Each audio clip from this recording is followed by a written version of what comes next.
Bienvenidos a la segunda temporada de Dios y sus cosas. Por aquí el padre Rafael Paredes, feliz de poder traerles a ustedes un espacio para conversar con personas que han tenido un encuentro con Dios de distintas maneras y hoy de una manera privilegiada, nada más y nada menos que con nuestro cuarto arzobispo de Valencia, Monseñor Jesús González de Zárate. Estamos en la Catedral de Valencia y a pocos días de su toma de posesión, pues qué bueno acercarnos un poquito a su vida y quién ha sido Dios a lo largo de su historia. Monseñor, felicidades por este nombramiento y bienvenido a Dios y sus cosas. Muchas gracias, Dios te bendiga y a Amén. todos los que siguen este programa. Bueno, Monseñor, vamos a empezar desde el principio. Mire, yo quisiera que usted nos cuente un poquito dónde nació usted, quiénes eran sus padres, sus hermanos, si tiene... Bueno, yo nací en Cumaná el 27 de diciembre de 1960. Mi papá fue un migrante vasco, llegó a Venezuela con apenas 20 años. Al año siguiente de su llegada, él llegó en el año 52, fue a Cumaná y allí la primera mujer que conoció al día siguiente prácticamente que llegó a Cumaná fue a mi mamá, cosa que él mismo cuenta en su biografía que con motivo de los 80 años pudo escribir y que pudimos publicar. ¿Y qué tal, cómo era el amor de ellos? ¿Eran cariñosos o no tanto? Bueno, ellos estuvieron bastantes años de novios y después pues formaron, mi mamá sí era cumanesa, igual que bueno el resto de mis hermanos, somos 5 hermanos, yo soy el segundo de los hermanos y bueno, fue un matrimonio que vivieron juntos con las cosas propias de las alegrías y también dificultades de toda familia hasta el final. Mi papá cuidó de mi mamá hasta el último momento de su vida. Ella murió hace 17 años y él la cuidó, pues no quiso ni siquiera que alguno de nosotros, sus hijos, pudiéramos velar por ella fuera de la casa que habían compartido. Él veló por ella hasta el último momento. Entonces, bueno, nosotros, como te decía antes, prácticamente los 4 varones, solo tenemos una hermana que es la menor de nosotros, nacimos en Cumaná, ella nació en Caracas por las circunstancias de la vida, pero vivíamos entonces en Cumaná, pero ya teniendo yo 7 años y medio, pues por razones de trabajo de mi papá, nos trasladamos al estado Carabobo. Vinimos a vivir a San Joaquín con 7 años y medio. Y estudiábamos en el colegio, mi hermano mayor y yo, en el colegio San José de Maracay, de los hermanos maristas. Allí estuvimos 2 años hasta que ya mi hermano mayor iba a entrar en el bachillerato, nos trasladamos a la ciudad de Valencia. ¿Y a qué jugaban? Cuando eran bueno, niños, ¿recuerda? Cuando uno tiene bastantes. Una familia grande, o sea, tiene muchas cosas que hacer. Pues lugar de referencia nuestro en Cumaná es la casa de mi abuela, que era una casa muy grande, con un patio con cantidad de árboles frutales de todo tipo.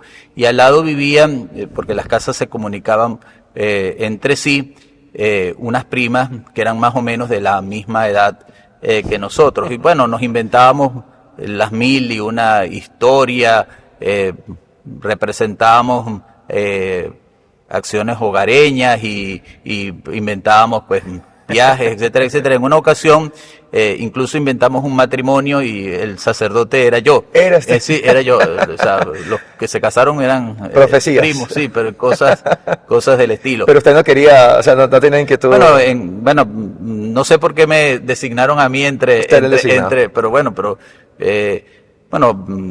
juegos en una ciudad de costa como Cumaná, pues frecuentemente íbamos a la playa. Pues, ¿Y si nada usted? Bueno, sí, pero le tengo mucho respeto al mar. ¿Alguna vez se llevaba? No, alguna vez recuerdo en la playa de Quetepe que estaba muy limosa porque en los tiempos en que llueve, pues la playa se pone como más llena de lodo, pues por el barro que baja de la montaña. Me dijeron que nadara más hacia adentro para que pasara esa zona y me dio miedo y regresé antes de, Uy, qué susto, antes de, bueno, precavido de llegar allá. entonces. Sí, siempre he tenido mucho respeto por el mar. Ahora que vivo incluso, pues que he vivido hasta ahora de nuevo frente al mar, yo tengo mucho y siempre Paseíto y ya. sí, no, sí, bueno, también me ha tocado cruzarlo para poder cumplir la acción Bueno. pastoral. Claro, claro. Monseñor, y cuénteme un poquito sobre sus navidades. Ujú. ¿Cómo eran esas navidades? ¿El niño Jesús? ¿Recuerda algún regalo especial? Bueno, ¿Tradición especial? bueno, las propias del hogar. Se dio la circunstancia una vez que ya no estábamos en Cumaná, que nuestras navidades eran de viaje, porque nuestros abuelos, pues los abuelos paternos vivían en Caracas y la abuela materna vivía en Cumaná. Entonces, normalmente pasábamos la Navidad con los abuelos paternos en Caracas y el Año Nuevo lo pasábamos con la abuela y con las tías en Cumaná. Había una circunstancia siempre un poco significativa para mí, era que como yo cumplo año el 27 de diciembre, Claro. normalmente el día de mi cumpleaños era día de viaje, porque era el día en Mire, que en mi íbamos, familia suele pasar lo mismo, monseñor, porque mi hermano también cumple el 27 de diciembre. Sí. Y era un lío, yo no sé si usted también, porque mi hermano se quejaba de que a él le daban el regalo de Navidad y cumpleaños, un mismo regalo, y a mí me daban regalo de Navidad. Pero entonces los dos teníamos regalo, pero él no tenía Sí, doble sí. regalo. ¿Cómo era con usted? ¿Si Bueno, le daban doble sí, regalo? no, lo que estaba era que normalmente no se hacía el cumpleaños el día, había porque fiesta. era un viaje largo entre Caracas y Cumaná, o era el día de la movilización. Me tocaba empanada en el Eh, camino. De regalo de Navidad recuerdo, porque siempre fue tradición en mi hogar, que el que hacía el nacimiento era yo.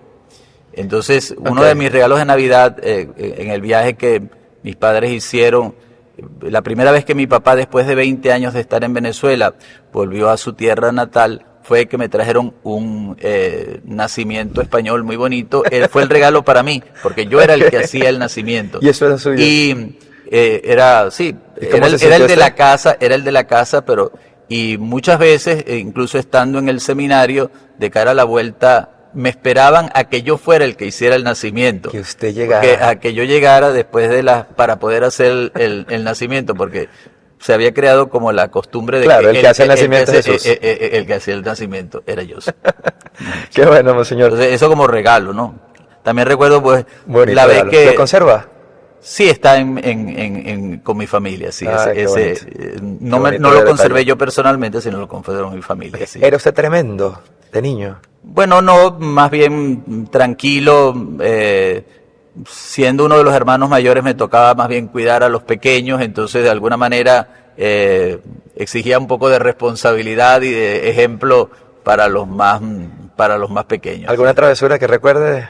Bueno, ya son muchos años, no habría, pensaba de cara a esta entrevista, el haberme lanzado por un tobogán al mismo tiempo que el hermano que me sigue a mí y haberle roto la lengua porque me caí sobre él y entonces caí en peso sobre él y eso pues, tal vez esa tremendura la recuerdo, sí. ¿Qué edad tendría usted más o menos? No sé, tendría 6 o 7 años, no sé, chiquito, era chiquito. pequeño, sí. Chiquito. Monseñor, ahora, en esa época de su vida cuando niño, ¿quién era Dios para usted? Bueno, yo he tenido el regalo que desde muy niño pude tener experiencia del Señor, de su amor, porque mi familia era una familia pues muy religiosa. Yo fui educado en la fe desde muy niño. Además, ya desde el preescolar entré en un colegio dirigido por sacerdotes. Luego, como dije antes, estuve en el colegio con los hermanos. Entonces, para mí, pues, era algo con natural, pues ir a la iglesia el domingo, el cantar canciones religiosas, el invocar a Dios pues para los momentos importantes. Recuerdo, por ejemplo, mi abuela materna que cuando sonaba el reloj de las 12 en la basílica, la hoy basílica de Santa Inés, que era muy cerca de la casa de ella, siempre rezaba el Ángelus cuando en voz alta. Allí, entonces, el contacto con la presencia del Señor, yo hice la primera comunión también, pues conforme era la costumbre de la época, pues apenas cumplí Bien 8 pequeño. años, apenas cumplí 8 años, y la presencia de Jesucristo en la Eucaristía definitivamente fue un aspecto que marcó mi vida desde siempre. Yo tengo que decir que le agradezco al colegio, a la banda del Colegio Juan 23, parte de mi vocación, ¿Sí? el Colegio Juan 23 de Valencia, porque Ajá. la banda era un elemento fundamental en el colegio. Entonces hacía que el jueves a las 4:30 de la tarde se paralizaba toda la actividad del colegio. Yo estudiaba en el turno de la tarde, entonces ya después de esa hora no había clases, porque los que eran miembros de la banda, para que pudieran participar de la banda. Claro. Entonces eso me permitía a mí pues ir ¿Y a usted mi estuvo en la casa. banda? No estuve nunca en la banda, Ok. pero me permitía ir a la iglesia a participar de la hora santa, en la que siempre participaba mi mamá. Entonces ella llegaba pues desde el principio, pues yo llegaba, salía a las 4:30, me cambiaba la camisa del uniforme y me iba a la iglesia. O sea, desde muy joven, pues como estudiante de bachillerato, participé siempre de la adoración eucarística, que considero que son de las fuentes en las cuales bebió mi vocación y ha vivido mi sacerdocio a lo largo pues de todos estos años. Qué bonito eso, Monseñor. Definitivamente la Eucaristía, bueno, es donde más puede Dios llamarnos, ¿no? Al sacerdocio. Monseñor, pero ahora vamos a pasar a unas preguntas random, unas preguntas peculiares. Primero, ¿las caraotas van con azúcar o sin azúcar? No se le echa azúcar. Se pone el azúcar cuando se cocinan en la olla. Los orientales comemos las caraotas, el que hace las caraotas las condimenta con azúcar, no se le pone el azúcar. Eso tuve que hacerlo yo después, cuando salí de mi tierra y de la cocina de mi mamá, que las hacía de esa manera, entonces añadirle el azúcar, pero en Oriente en la cocción se okay. endulzan cuando se hace, no después. Muy bien. ¿Y usted sabe cocinarlas? No, es una de las cosas que el seminario me enseñó muchas cosas, pero no me enseñó a cocinar. No soy buen cocinero. Yo también, así que no se Monseñor. confíen de eso. Es verdad, no se confíen, tampoco conmigo. Monseñor, ¿toma café? Sí, ¿Cómo le gusta? lo aprendí más bien ya de mayor. Tengo que decir que de joven tomaba muy poco café, porque me parecía incluso que el café, cuando estaba muy cargado, pues no me parecía agradable. Después, sobre todo, cuando empecé ya de sacerdote, con años de sacerdocio, pues a trabajar en oficina, un cafecito, en que un cafecito. ofrecían muchas veces el café, uno empezaba, se acostumbró. Tengo que decir que si tomaba café, lo tomaba más bien por el azúcar que por el café, porque Ok. sí me gusta mucho el dulce, mucho el caramba. dulce. Entonces, a veces tomaba el café Por el sabor. por el sabor dulce. ¿Algún dulce favorito? Bueno, me gusta mucho todo lo que tiene que ver con guayaba, unos cascos de guayaba con queso crema, como se comían antes. Más criollo entonces. Sí, bueno, también todos los dulces que tienen que ver pues con crema, por ejemplo, una torta tres leches, una torta que en mi casa llaman de capitas, que es así caramba. también, que es una receta aprendida de una persona amiga de la niñez. Entonces, Bueno, eso hay que anotarlos sí. allí, entonces de tener tortas sabrosas para Monseñor. Bueno, gracias a Dios que, bueno, mi mamá... Pero no se le nota, Monseñor, usted no se le nota que le gusta el dulce. Bueno, la cosa que es que Después no da la receta. no necesariamente uno tiene que comer mucho, o sea, lo importante es que pueda... Ser moderado. Sí, moderado en el comer. Monseñor, ¿tiene usted alguna canción favorita, un género musical favorito? A mí me gusta la música, pero tengo que decir que no tengo ni muchas cualidades, ni tampoco tengo mucha afición a la música como tal. De muchacho me gustaba la música folclórica, y tengo que decir que me mandaban a callar porque no cantaba bien. ¡Ah, caramba! Que no cantaba bien. Yo, cuando llegué al le seminario... decía, no, Jesús, no cante, ni en la iglesia. Mis hermanos me mandaban a callar en la iglesia, que no cantara en la iglesia, porque desafinaba. Caramba, y Monseñor. no participé en coros de niños ni Y nada. por eso no porque- estaba en la banda tampoco, el Juan porque 23. desafinaba, sí, no tengo mucha aplicación para la música. Pero cuando entré al seminario, el rector del seminario, cuando vio que yo rehuía pues el participar del coro, él me dijo, lo que te pasa es que tienes que escuchar. No es que no sabes, sino que no te pones a escuchar, cantas tú solo. Y hice el intento y gracias a Dios, pues, como un don o como un aprendizaje, que se lo agradezco particularmente a este sacerdote, que fue el primer rector de mi seminario, el padre José Tomás López García, que en paz descanse, pues qué bueno. Canto en la misa, siempre canto en la misa. Ahora sí canto y las oraciones y todo también.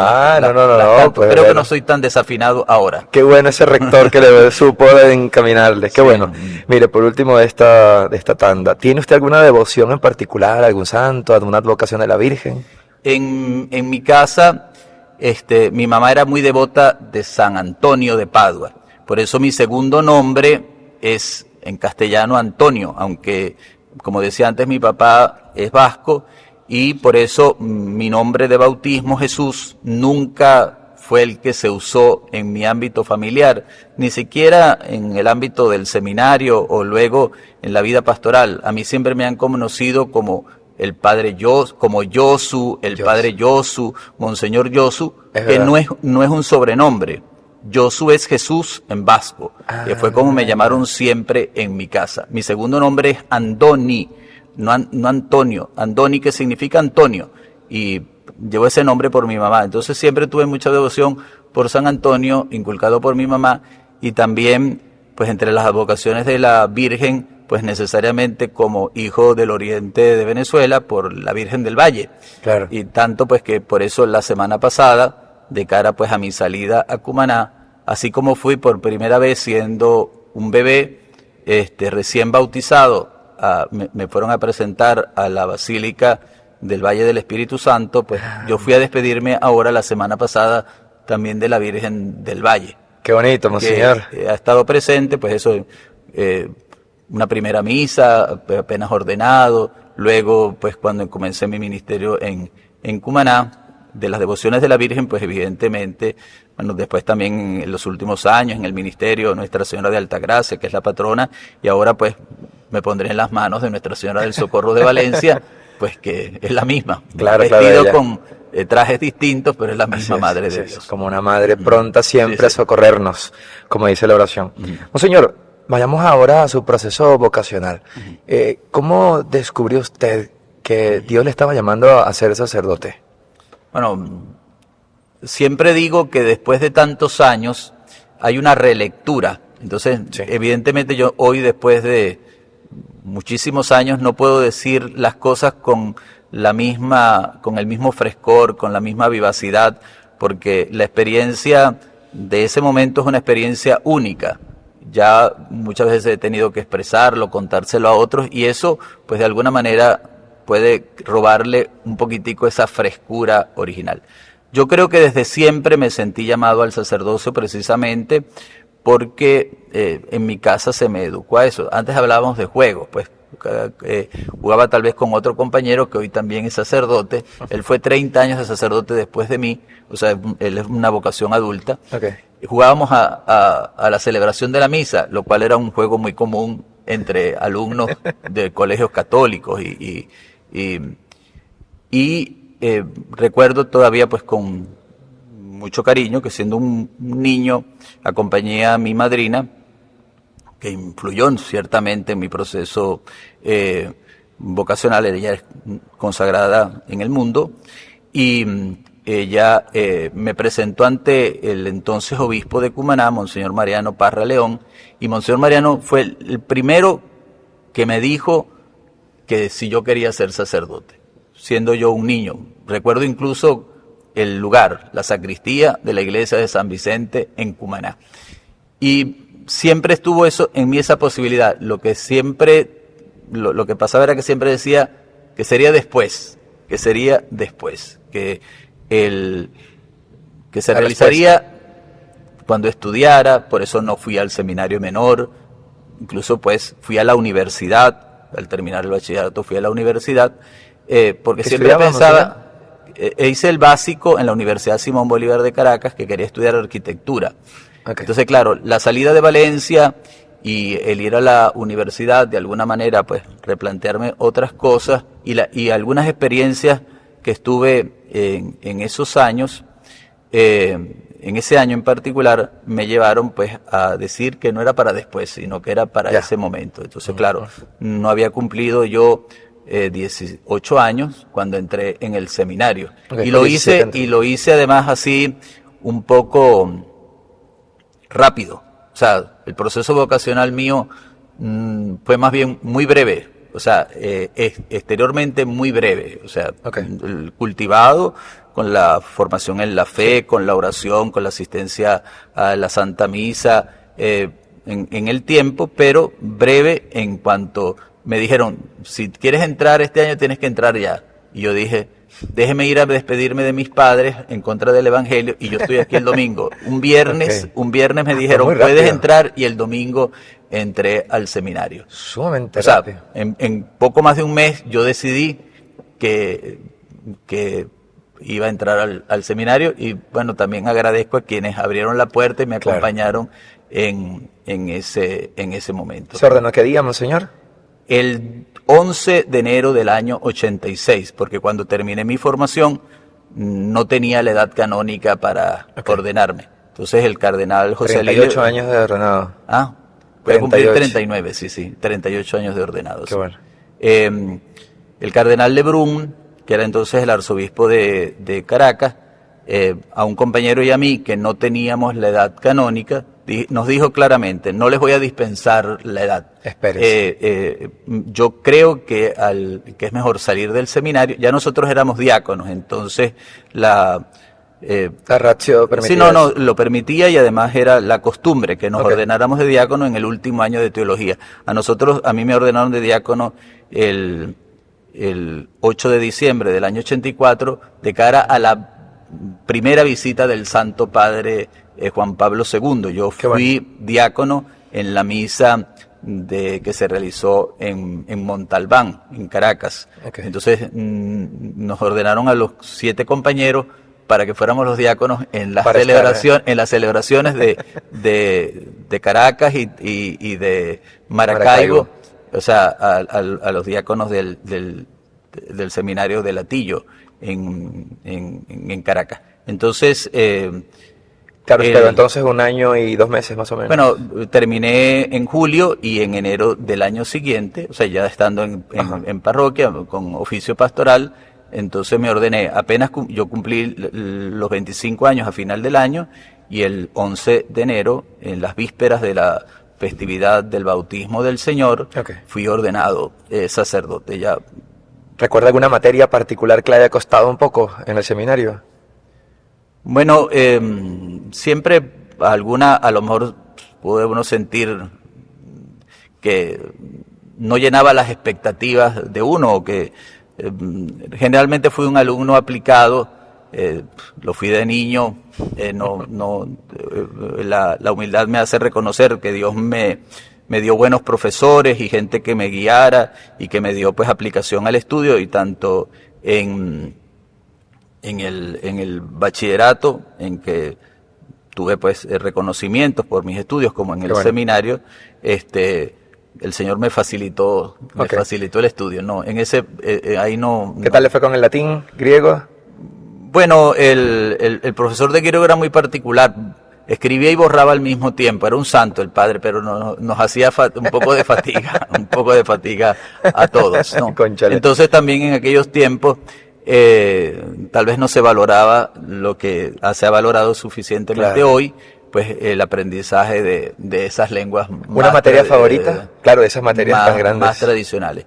Yo no estudié historia, ni tengo pues especialización ni capacidades históricas especiales, pero desde siempre me gustó, también desde joven, pues me gustó todo el ámbito del estudio de la historia, del conocimiento pues de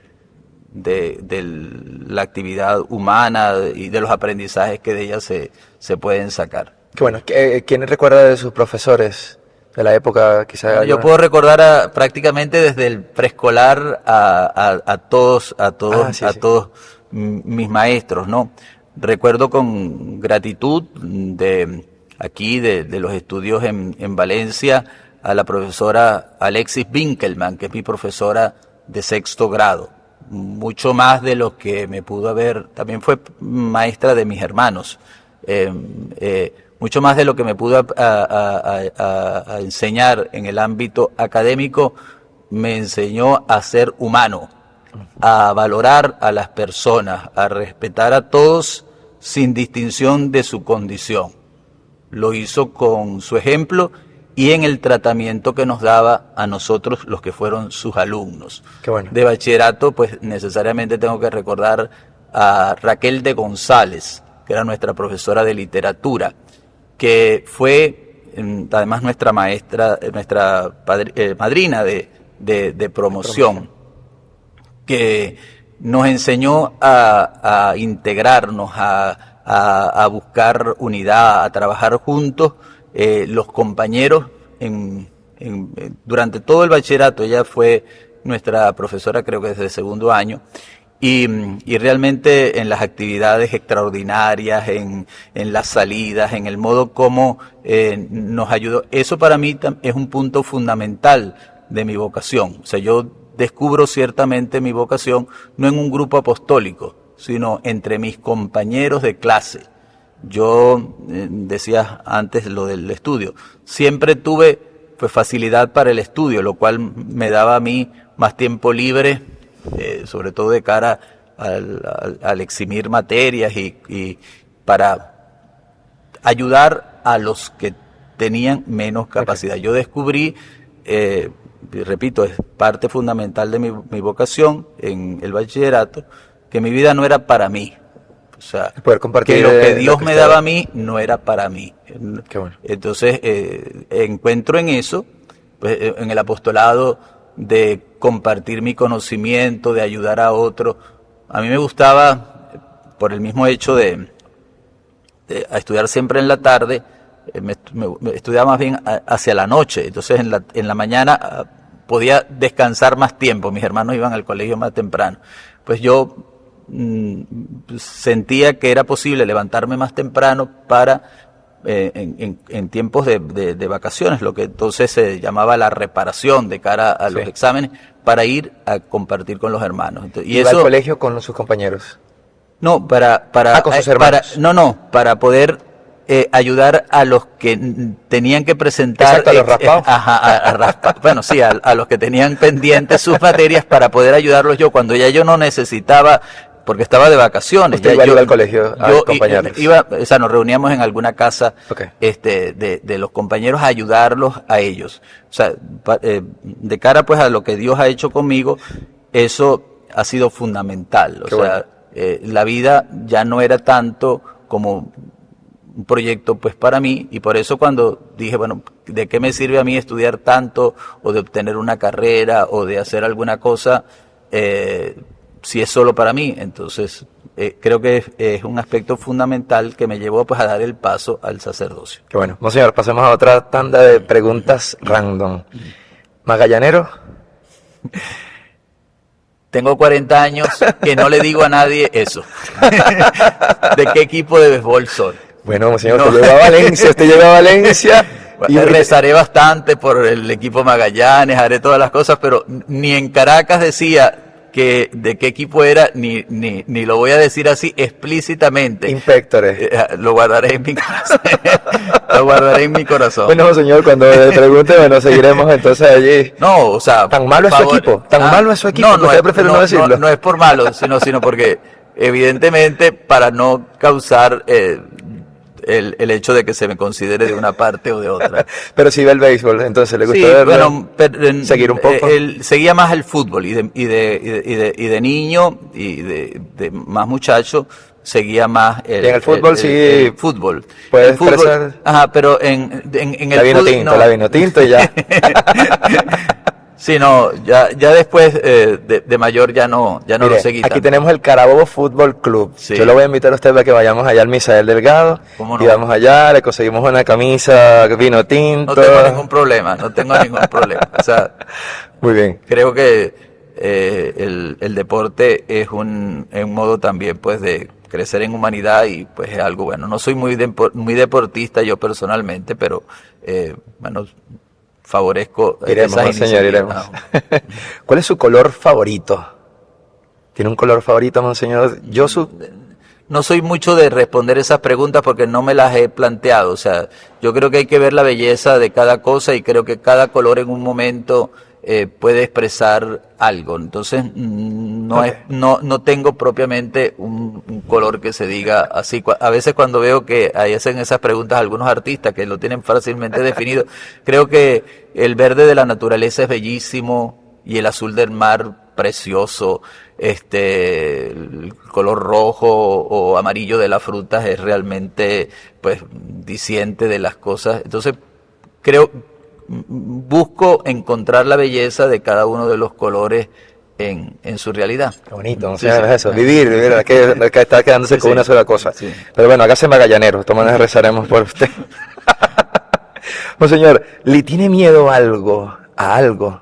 ¿O le ha tenido miedo a algo a lo largo de su vida? Bueno, la vida es finita y evidentemente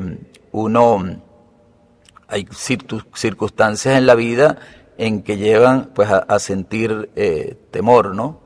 Y bueno, las situaciones difíciles, el momento histórico en que vivimos, los retos que se presenta el ministerio pastoral.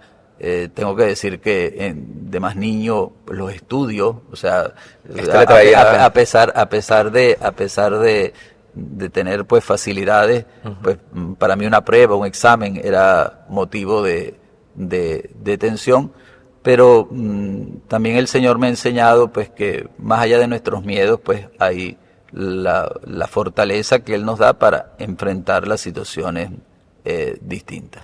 Monseñor, si tuviera a Jesús un día ahí en su casa tomando café o una limonada, ¿qué le diría? ¿Qué le preguntaría Jesucristo?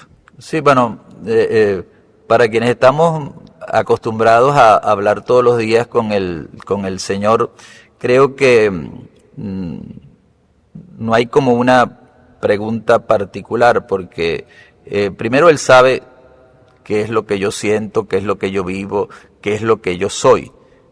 O sea, creo que por eso la oración se nutre con el deseo de ponerse todos los días delante del Señor con lo que uno es.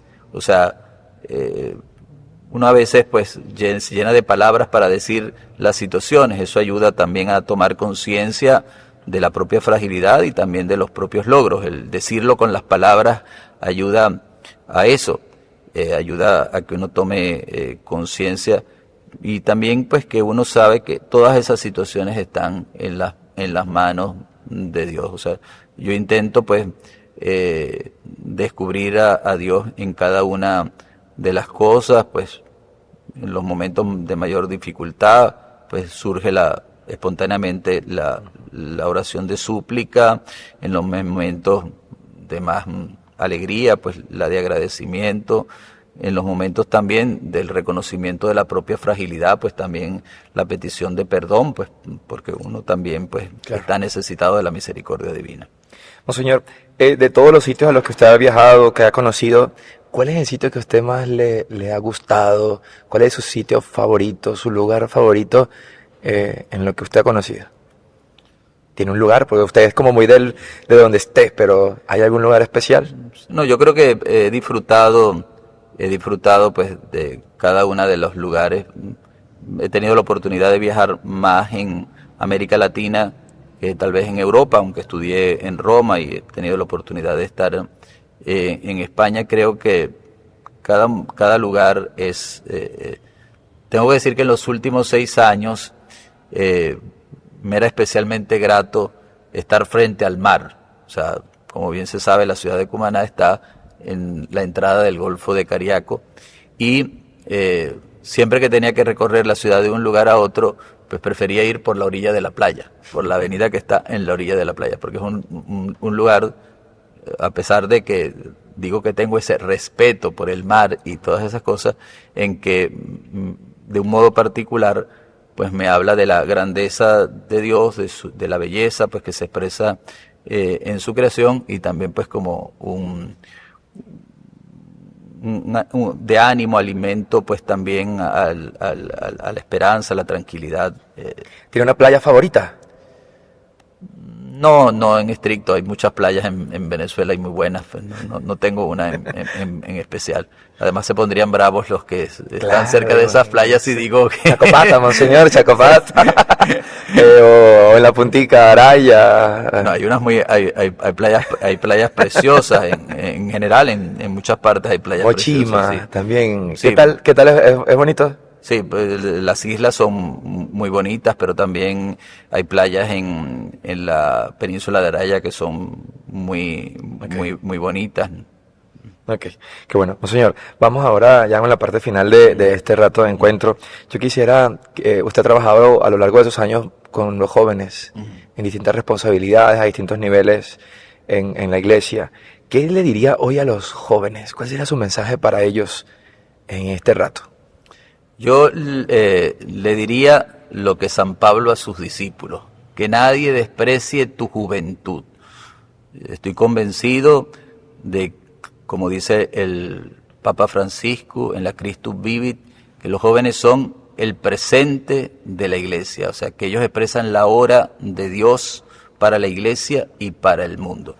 Entonces, lo diría porque veo también con preocupación que muchas veces la educación que se le brinda a los jóvenes o la falta de oportunidades les hace que ellos mismos no descubran su potencialidad, su riqueza.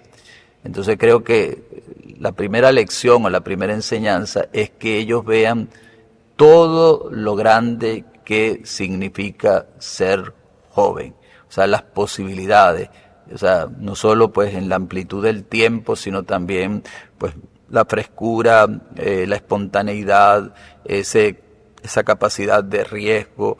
Eso es un gran potencial para ellos mismos, para la vida de sus familias, para la vida de la sociedad y para la vida de la iglesia. Entonces, nadie desprecie la juventud de los jóvenes. Los jóvenes en sí mismos que a veces dicen no me quieren, no me saben apreciar, estoy marginado, o sea, eso a veces lo he sentido como una experiencia dolorosa de algunos jóvenes. Yo les diría, no, reconozcan que Dios los ama, que Dios les ha dado tantas cosas buenas y sigan adelante. Eso les dará la potencialidad para hacer muchas cosas. Eso. Monseñor, ahora, a los matrimonios, creo que uno de los, bueno, usted mismo ha dicho, pues, la belleza del matrimonio de sus padres y cómo fue también un lugar para ser y vivir y plantearse la vida. Pues, ¿qué le diría hoy a los matrimonios en esta Valencia, en esta Venezuela de hoy? Bueno, ciertamente el amor conyugal hoy tiene unos desafíos, unos retos que no lo tuvo la vida familiar, la vida matrimonial en el pasado. Hoy el ambiente es más desfavorable. Por eso creo que lo principal es valorar el amor mutuo, el amor en su pureza, que no es recibir sino dar. Entonces el matrimonio es solo posible en la medida que uno descubra no solo que lo complazcan, que lo quieran, que lo acepten, que lo valoren, sino que también hay una gran riqueza en el dar, que es lo que permite pues el ir más allá de la circunstancia difícil, que es el que hace posible el perdón, que es el que hace posible pues colocarse en los zapatos del otro y entender su punto de vista, el valorar lo que hace el otro, porque más allá del criterio propio, yo creo que eso es algo fundamental, pues en general para la vida de todos nosotros. A veces nosotros queremos juzgar al mundo desde nuestros criterios. No podemos prescindir de nuestra educación, de nuestra cultura, de las cosas como lo vemos. Pero si uno ve un poquitico el mundo como lo ve Dios, que lo ve con amor, o sea, y no tanto como a veces lo vemos nosotros, que es desde nuestro criterio como más cerrado, más particular, veremos la belleza que hay. Y creo que en el matrimonio hay una gran belleza que hoy se oculta porque hay mucho individualismo, hay egoísmo, entonces se piensa que la vida común es para estar felices, para hacer el propio proyecto, cuando es un proyecto compartido. ¿Sabe que hace un tiempo una persona me decía, padre, ¿por qué mejor no hacen ustedes el matrimonio que dure 5 años? Renovables a 5 años más, porque me decía, porque si ustedes hacen votos temporales, hablaba quizás de los religiosos, sea, votos temporales, luego hacen otros votos temporales, hasta que luego... ¿Por qué en el matrimonio no se hace eso? ¿Qué opina usted, monseñor? Bueno, porque el matrimonio como sacramento es expresión mucho más allá de la vida sacerdotal del tipo de amor de Jesucristo por su iglesia. Y ese no es un amor finito en el tiempo, es un amor que es para toda la vida. Es Jesucristo que se ha dado totalmente, sin limitación. Entonces, ¿qué tendría que ser? Pues que en el matrimonio, en la vida matrimonial y la pastoral familiar que acompañara a esa vida matrimonial, tendría que tener, bueno, elementos pedagógicos para hacer posible que en el tiempo se vaya renovando la fuerza de ese sacramento. Sí, quizás es que se ha perdido esa preparación remota, ¿no? De las propias Sí. familias. Bueno, y el joven no sabe a qué se enfrenta. La preparación antes del matrimonio, que evidentemente algunos se casan por cualquier de repente, pues, Sí, o sea, simplemente por el entusiasmo. Bueno, sería un matrimonio más sólido si hubiese una mayor preparación, pero no solo la preparación previa, se olvida que la vida es dinámica, que uno va cambiando, que hay cosas que se experimentan cuando mayor que no se experimentan cuando más joven. Eso también en la vida sacerdotal. Sí, así es, o sea, el total. sacramento marca, es un sello, pero el sacerdote tiene que ir renovándose en las diversas etapas de su sacerdocio, porque no es lo mismo el joven sacerdote que empieza su ministerio con mucho entusiasmo, con mucha alegría, con mucha fuerza, al sacerdote, por ejemplo, que se ve probado por la enfermedad o por el cansancio de los años, cuando ya ha tenido también dificultades. Bueno, eso pasa igual que en el matrimonio, pues, o sea, tendría que haber una pastoral que ayudara a descubrir la gracia propia del sacramento, renovar, reavivar lo que ya existe, no es como darlo de nuevo, sino Sí. o sea, lo que mirar ya sus existe etapas, ¿no? en cada una de las etapas dentro de lo que es la vida de las personas. Claro, así es. Monseñor, ya usted comienza su ministerio episcopal acá en Valencia. ¿Qué le diría usted a Valencia? ¿Qué le pediría usted a la iglesia de Valencia? Esta iglesia centenaria como la de Cumaná, hermanitas. Sí, yo tengo que decir lo que siempre he dicho al iniciar el ministerio en cualquier parte a donde se me ha enviado. Yo no traigo un proyecto personal. O sea, yo tengo una experiencia ya de 16 años de obispo, muchas cosas he aprendido, tanto en Caracas como obispo auxiliar, como ahora en Cumaná. O sea, son parte de mí mismo, me he ido formando en estas cosas, el Señor ha ido haciendo su obra en mí, pero no soy yo el que vengo a decir cómo tiene que ser la iglesia de Valencia. Yo vengo a acompañar a esta iglesia que ya tiene una historia, que tiene una tradición, que tiene unos proyectos, que tiene una vida, que tiene una gran riqueza en diversas obras, en diversos dinamismos apostólicos. Vengo a acompañarlo como pastor y a reavivar pues lo que aquí ya existe, a orientar las cosas que van surgiendo en el tiempo, abrir caminos en cosas novedosas, pero eso solo lo podría hacer junto con la gente, al lado de la gente, o sea, compartiendo, conociendo a la gente. No traigo un proyecto preconcebido, traigo un proyecto preconcebido.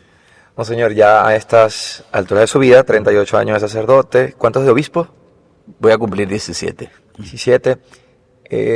Si hubiera una imagen para representar a Dios que sea de su preferencia, ¿cómo lo ve? ¿Quién es Dios ahora en este momento? Ya un hombre pues que ha venido madurando su experiencia de fe y ahora en el servicio de la iglesia. ¿Quién es Dios ahora para Monseñor Josu? Bueno, para ver a Dios, así lo han experimentado los cristianos de todos los tiempos, hay que ver a nuestro Señor Jesucristo. El rostro de Dios es el rostro de nuestro Señor Jesucristo. La eternidad, la omnipotencia, la grandeza de Dios la vemos reflejada en aquel que nos lo ha mostrado, ¿no? Entonces, bueno, sobre todo la imagen del buen pastor que carga con uno, que lo preserva de las dificultades, que está atento a las necesidades, pues de alguna manera pues representa lo que hoy sería pues para mí la experiencia del Dios vivo, del Dios pues que me lleva en sus hombros, que me abraza en sus brazos, que me protege, que me preserva también, pues que ante a lo mejor mi propia debilidad me indica no es por allí. Entonces es la experiencia pues cercana de todos los días con el Señor. Monseñor, ¿qué sintió cuando supo del nombramiento como arzobispo de Valencia? ¿Se imaginaba que tan corto iba a ser su pontificado en Cumaná? ¿Cómo se sintió? Bueno, tengo que decir que yo me sentí muy contento en Cumaná. Sentí pues que Dios me había llamado a ese ministerio, o sea, de volver a mi tierra después de muchos años de estar por fuera, y en las circunstancias de aquella iglesia, ¿no?, con sus logros y también con sus dificultades, yo sentí que Dios estaba obrando en mí. Uno, en esa misma convicción de que Dios ha obrado, pues he aceptado con alegría el ministerio al que ahora que se me confía, al que se me invita, y bueno, vengo con esa confianza. O sea, Dios es el que me precede. O sea, antes de llegar yo a Valencia, ya el Señor llegó antes de mí. El Señor es el que me va a acompañar en todo momento. Por eso, pues, en el momento en que se me comunicó, pues acepté inmediatamente pues el mandato que el Señor me presentaba por la voluntad del Papa Francisco. Y bueno, vengo con la ilusión, como un niño que tiene que aprender cosas nuevas, como alguien que tiene que conocer también lo propio de la idiosincrasia del pueblo carabobeño.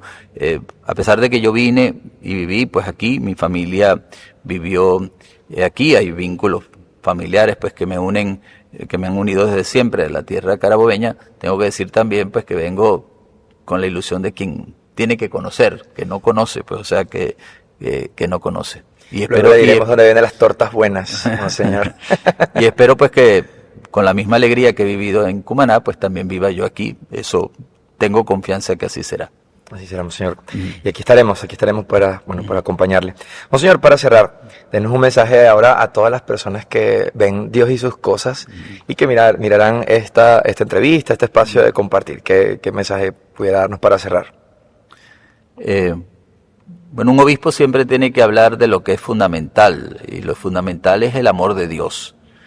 O sea, Dios nos quiere tanto que nos ha dado a su Hijo Jesucristo, que entregó su vida por nosotros, y por eso pues la existencia de cada uno en su realidad. Hay gente que está sufriendo mucho por una circunstancia personal, familiar, laboral, por la situación social. Hay gente que está inquieta, que está angustiada. No descubra la grandeza de ese amor, o sea, de un Dios que en Cristo se la ha jugado todo por nosotros, o sea, que no nos defrauda, que no nos abandona, que está muy cerca de nosotros. Creo que esa experiencia es la que cambia la vida, es la que permite ir más allá de lo que nosotros podemos, es la que nos da fuerza a pesar de que nos sintamos agotados, es el que nos da una luz especial en nuestra ignorancia. Creo que ahí está el centro de lo que es la experiencia de vida cristiana, y es lo que pues trataré de comunicarlo de diversas maneras a todos ustedes. Y eso se expresa pues en el amor al hermano, donde descubrimos pues la potencialidad de ese verdadero amor. O sea, expresamos el amor que Dios nos tiene en el amor que nos tenemos entre nosotros. Bueno, Monseñor, muchísimas gracias. Gracias por este tiempo, por este rato de compartir. Seguiremos haciendo camino con el Señor. Y bueno, detrás de su callado, Monseñor, ya trataremos de ir entendiendo y comprendiendo lo que Dios nos va pidiendo a lo largo de este tiempo. Mientras tanto, a seguir descubriendo en el día a día este rostro de Dios cercano en el prójimo, en los sacramentos, en la palabra de Dios, y a través de las redes sociales, de todas estas plataformas que nos permite el Señor para compartir como cristianos, como hermanos. Monseñor, muchísimas gracias por estar aquí en Dios y sus cosas. Gracias a ti, pues, y Dios los bendiga a todos. Amén.